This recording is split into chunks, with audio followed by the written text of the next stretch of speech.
Hi everyone, welcome back to another video from Crypto Basics. In this tutorial, we will be learning how to connect Coinbase to Coinbase Wallet. You can connect your Coinbase account to your Coinbase Wallet app to easily transfer crypto between them.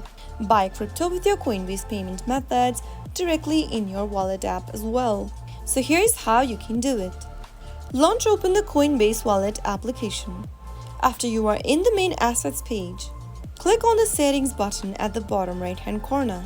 Under the settings menu, scroll down and choose Connect to Coinbase. Click on Buy or Transfer with Coinbase and click on Authorize in the pop-up. After you do that, you will be able to connect Coinbase to Coinbase Wallet account. If you don't have a Coinbase account, you will need to choose to sign up for Coinbase within the app.